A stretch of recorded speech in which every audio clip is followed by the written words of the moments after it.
Fala galera, eu sou Arthur Bonfá, professor de matemática no Mais à Prova, e hoje nossa aula é sobre sequências, progressão aritmética e progressão geométrica. Se você é novo aqui no canal, se inscreve e ativa o sininho. Nessa aula nós vamos falar sobre PA, que é a progressão aritmética, nós vamos falar desde da fórmula do termo geral até a fórmula da soma, e o mesmo na progressão geométrica. Vamos falar da fórmula do termo geral, da soma de uma PG finita e da soma de uma PG infinito. Então, vamos à aula. Inicialmente, nós vamos definir o que é uma PA, o que é uma progressão aritmética. Progressão aritmética é uma sequência onde a variação entre o termo e o seu antecessor é sempre fixa. Você tem sempre uma variação constante entre um termo e seu antecessor. Então, nesse caso, nós temos uma progressão aritmética.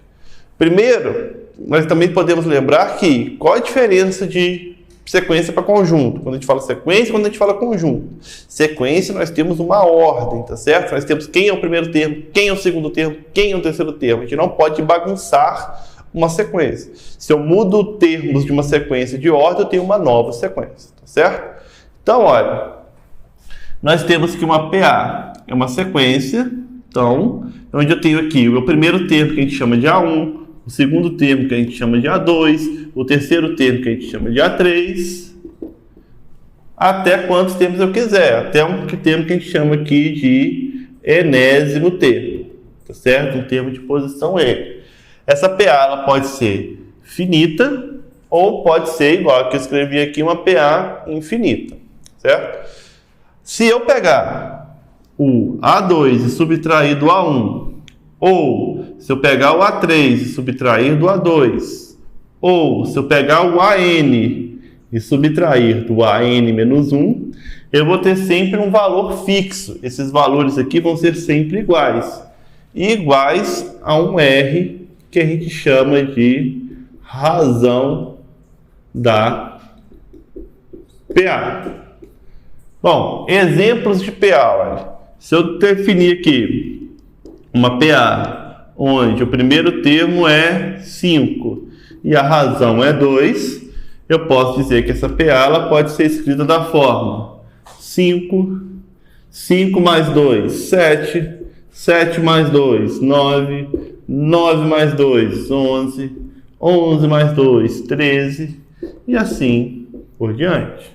Como eu posso dizer o seguinte, se eu tenho uma PA onde o primeiro termo é 20 e a razão é menos 10, então eu tenho aqui uma razão negativa. Eu posso dizer que essa sequência aqui é 20 menos 10, 10, menos 10, 0, menos 10, menos 10, menos 10, menos 20 e assim por diante. Então a gente pode ter termos positivos, pode ter termos negativos. Ou eu posso dizer também, olha, que eu tenho uma PA aqui, onde o primeiro termo é 5, repetir o 5 não, vamos usar outro número, onde o primeiro termo seja 3 e a razão seja 1. Ou melhor, para termos aqui um exemplo diferente, que a razão seja 0. Bom, se a razão é 0, o primeiro termo é 3, quem que vai ser o segundo? 3 mais 0, 3 mais 0, 3 mais 0, 3 mais 0, 3 mais 0, 3 mais 0, 3. E assim por diante. Então você vai ter aqui uma PA onde todos os termos são iguais. Cada uma dessas três PAs aqui recebe um nome diferente, tá certo? Nesta primeira PA, como eu tenho que os termos estão aumentando de valor, eu digo que essa PA é uma PA crescente. Nessa segunda, como os termos estão diminuindo de valor, eu digo que é uma PA decrescente.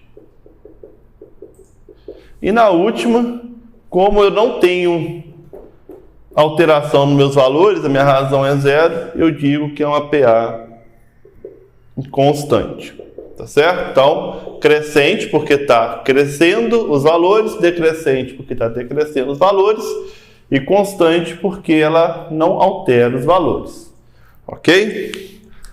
Daí, nós podemos pensar no seguinte, Será que eu consigo, através de informações da minha PA, descobrir qual é o valor de um determinado termo? Se eu te der o primeiro termo e a razão, eu consigo descobrir quem que é o centésimo termo dessa PA, sem precisar escrever ela toda? Consigo. Da seguinte forma, olha, vamos seguir o raciocínio. Esse conteúdo a gente vai chamar aqui de termo geral. E nós temos o seguinte, vamos analisar aqui uma PA. Na PA, o primeiro termo é o A1. Se o primeiro termo é o A1 e a razão é R, quem que vai ser o segundo termo? É o A2, lógico. Mas pensando só no A1 e na razão, quem vai ser o segundo termo?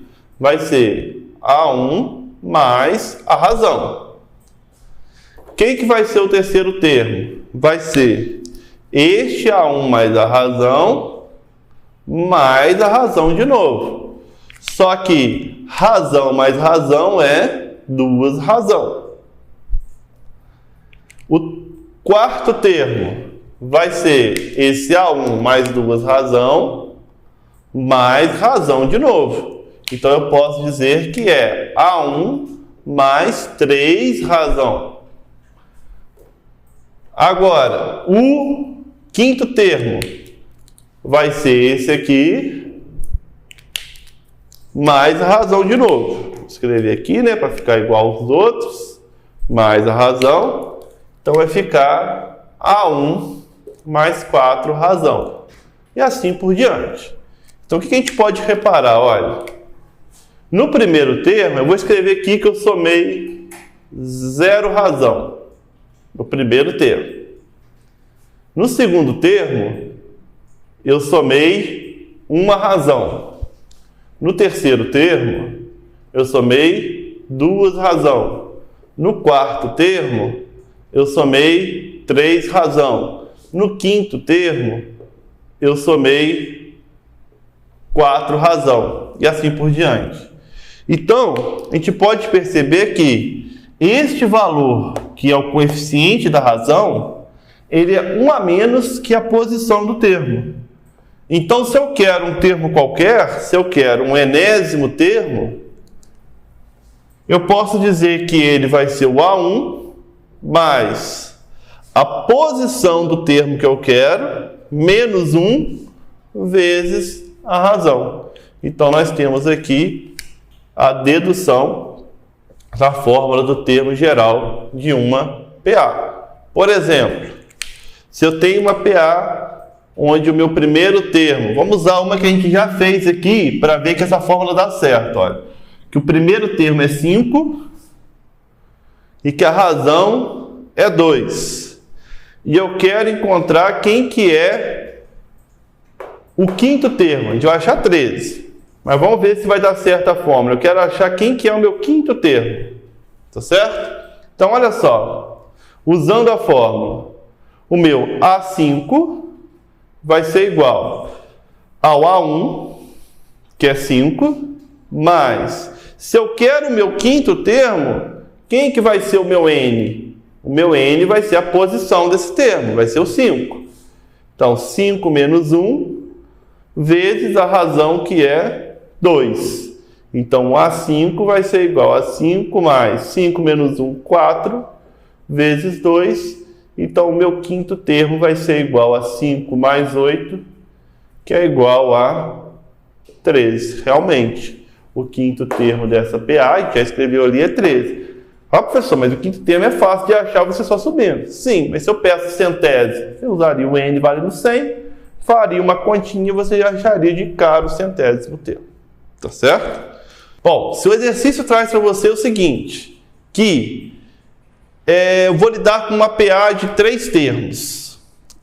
Um jeito simples de você montar uma PA de 3 termos é o seguinte, só um truquezinho aqui útil, tá? Se eu quero uma PA de 3 termos, o jeito mais simples de resolver os exercícios que aparecem isso é você fixar o termo do meio, Vou chamar o termo do meio de x e você falar que o termo anterior a ele é x menos a razão e o posterior é x mais a razão. Certo? Ah, professor, por que você está falando isso aqui? Porque na hora que você for resolver exercício que aparece isso, com certeza, essa questão do R ser negativo aqui, do R ser positivo aqui, vai te facilitar na resolução. Tá certo? Então isso aqui fica apenas como um truquezinho para vocês. É sempre bom gravar isso. Quando eu quero uma PA de 3 termos, nós usamos isso aqui. Certo? Bom, e se eu quero somar os termos dessa PA? Vamos reparar o seguinte. Agora nós vamos querer somar os termos de uma PA, logicamente, de uma PA finita, né? Não tem como eu somar os termos de uma PA infinita, né? Porque se ela é infinita, não tem fim, não tem como somar. Então, de uma PA finita, podemos reparar que, olha, vou escrever aqui uma PA, por exemplo, de 7 termos. Eu tenho aqui, olha, o A1, o A2 vai ser o A1 mais R, o A3 vai ser o A1 mais 2R, e assim nós vamos. A1 mais 3R, A1 mais 4R, A1 mais 3R, A1 mais 4R, A1 mais 5R e A1 mais 6R. Temos aqui uma PA de 7 termos. Reparem que, se eu somar o primeiro com o 7º termo, então, o primeiro, mais o 7º termo, vai ficar 2A1, ó, A1 mais A1, 2A1, mais o 6R. Se eu somar o segundo com o 6º, então agora eu estou trazendo para dentro, olha, segundo com o 6º, A1 mais A1, 2A1, R mais 5R, 6R. Se eu somar agora o terceiro com o quinto, terceiro mais o quinto termo, vai ficar igual, olha, A1 mais A1, 2A1, 2R mais 4R, 6R. E se eu somar o quarto com ele mesmo? O quarto mais ele mesmo. Vai ficar A1 mais A1, 2A1. 3R mais 3R, 6R. O que nós podemos reparar? Olha, que essas somas, elas são sempre iguais. Tá certo?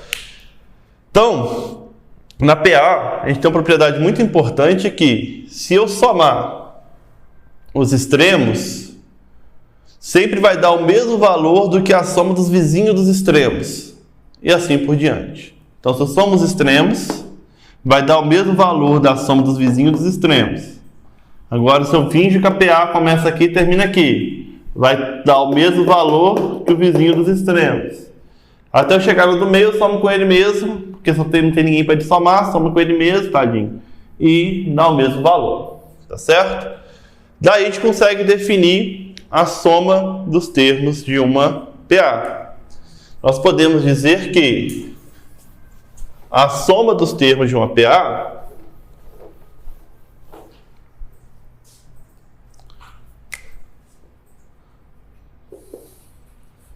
logicamente a gente não está fazendo aqui uma dedução, uma demonstração da fórmula, a gente só está verificando, criou uma conjectura e já vai tomar como uma verdade, tá certo? Mas é verdade mesmo.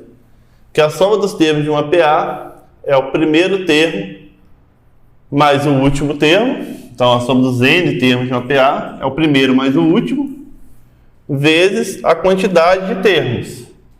Só que eu pego e divido por 2.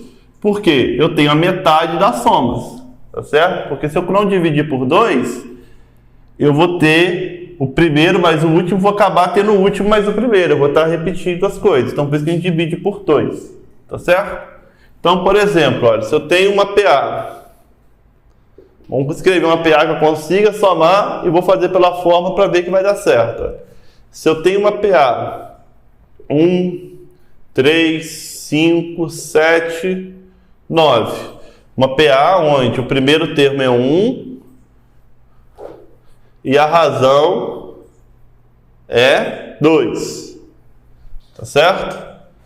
Se eu quero somar os termos dessa PA, eu posso dizer que eu vou somar os 5 termos dessa PA. Vai ser quem? O A1 mais o A5 vezes 5 dividido por 2. Quem que é o A1? É 1. Quem que é o A5? É o 9 vezes 5 dividido por 2. 1 mais 9, 10. 10 vezes 5, 50 dividido por 2, 25. Então a soma dos 5 termos dessa PA é 25. Vamos verificar, olha. 1 mais 3, 4. 4 mais 5, 9. 9 mais 7, 16. 16 mais 9, 25. Então a fórmula realmente funciona. Tá certo? Então isso aqui, se você quer somar os N termos de uma PA, basta usarmos essa fórmula. Certo? Então fechamos aqui a nossa PA. Então fechamos PA, vamos agora para PG. Em PG, nós temos que, na progressão geométrica, é um estilo parecido com PA, só que a razão, ao invés de a gente ir somando, a gente vai multiplicando. Então, você tem aqui o A1, o A2, o A3, o A4, até o AN. Pode ser finito ou infinito, igualzinho a PA. E a propriedade de PG é que o A2 ele é obtido quando eu pego o A1 e multiplico por um Q, é uma razão. Repare que agora a gente representa a razão por Q. Só para diferenciar, tá? Não tem problema representar por R não, mas normalmente a gente usa o Q. Certo? Acho que vem de quociente, né? Que se eu dividir um pelo outro, eu acho esse quociente. Então, por isso que a gente chama razão de Q.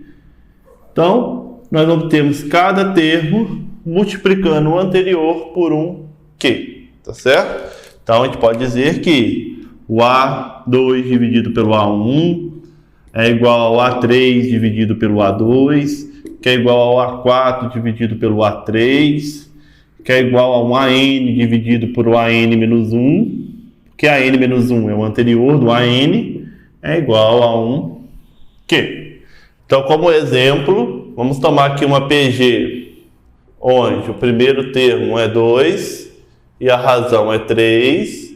Nós vamos ter a PG 2, 2 vezes 3, 6, 6 vezes 3, 18, 18 vezes 3, 54, e assim sucessivamente, tá certo?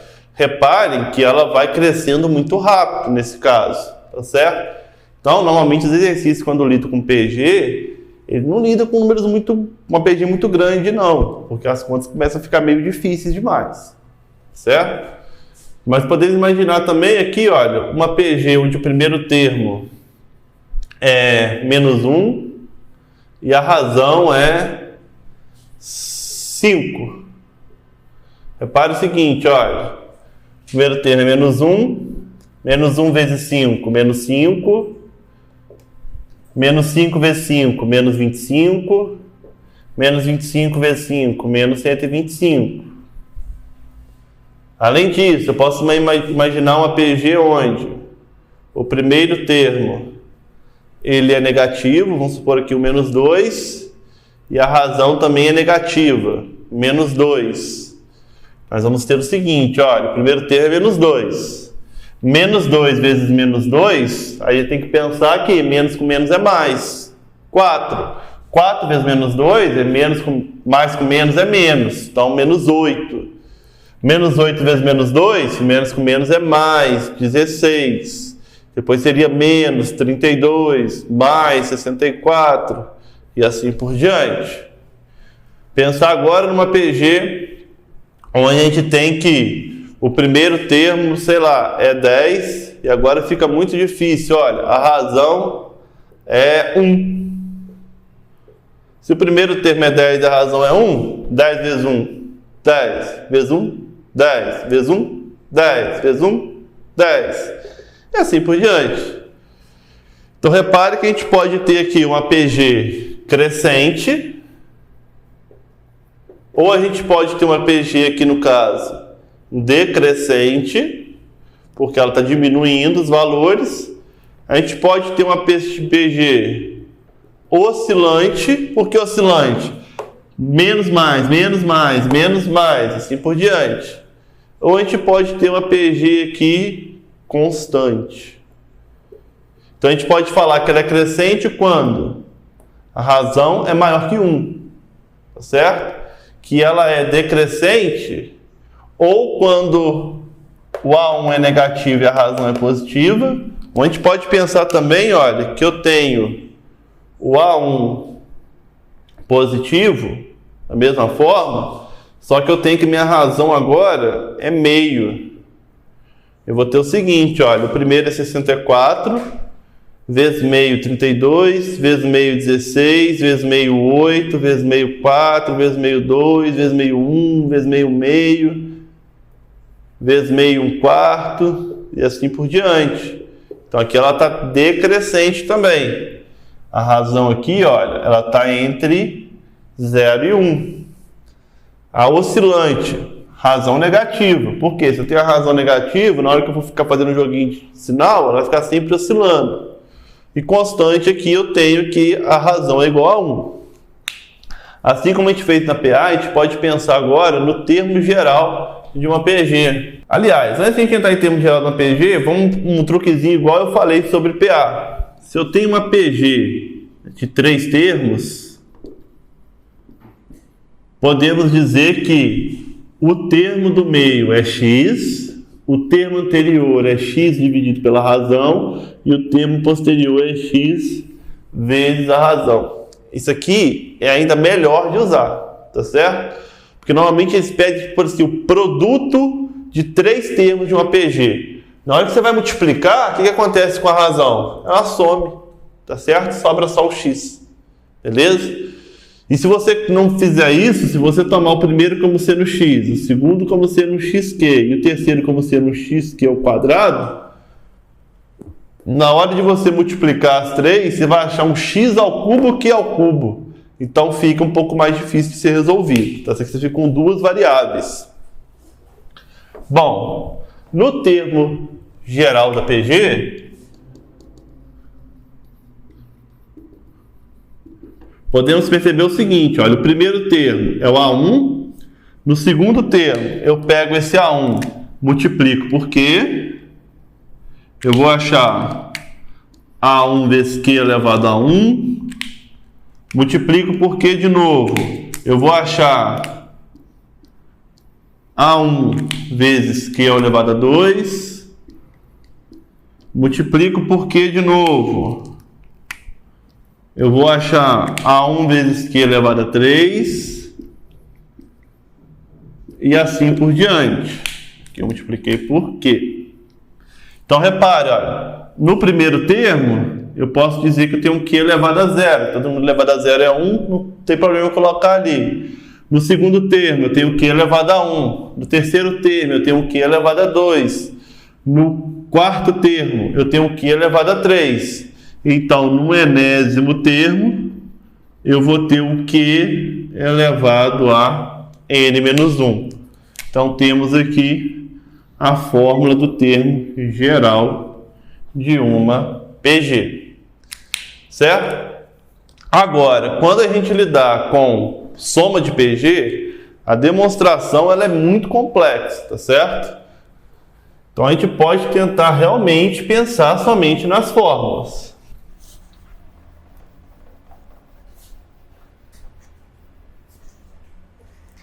As fórmulas da PG é o seguinte, se eu tenho uma PG finita, estou tomando termos finitos de uma PG, eu posso dizer que a soma desses termos vai ser A1 vezes 1 menos Q elevado a N sobre 1 menos Q. onde esse Q é a razão. E existe uma soma também para uma PG infinita. Ah, professor, mas você falou, poxa, somar termos infinitos? Como assim? Isso acontece quando a minha razão ela está entre 0 e 1. Se a razão for um valor entre 0 e 1, a minha PG ela vai convergir para um número só. Aí, lá em cálculo, matéria de graduação, a gente consegue definir aqui como que a gente calcula a soma dos termos de uma PG. Tá certo? Se esse Q é menor que 1, isso aqui vai tender a 0, tá certo? Vai ficar 1 menos 0, porque o n está tendendo para o infinito, o número menor que 1 é elevado a um número que está tendendo para o infinito. Essa potência vai tender a 0, 1 menos 0 vai ser 1, então vai ficar A1 vezes 1, vai ficar apenas A1 sobre 1 menos Q. Tá certo? Essa questão aqui de tender a 0, não precisa se preocupar com isso por enquanto não. Tá certo? É só uma explicação de onde sai essa fórmula da soma da PG infinita. Então nós temos aqui a fórmula da soma da PG finita e a fórmula da soma da PG infinita. E da PG infinita eu só consigo somar quando a minha razão está entre 0 e 1. Então hoje foi isso. Se você gostou dessa aula, não deixe de curtir, compartilhar com a galera e comente aqui embaixo sugestões, dúvidas, perguntas, tá certo? Opiniões sobre esse vídeo e te vejo no próximo vídeo.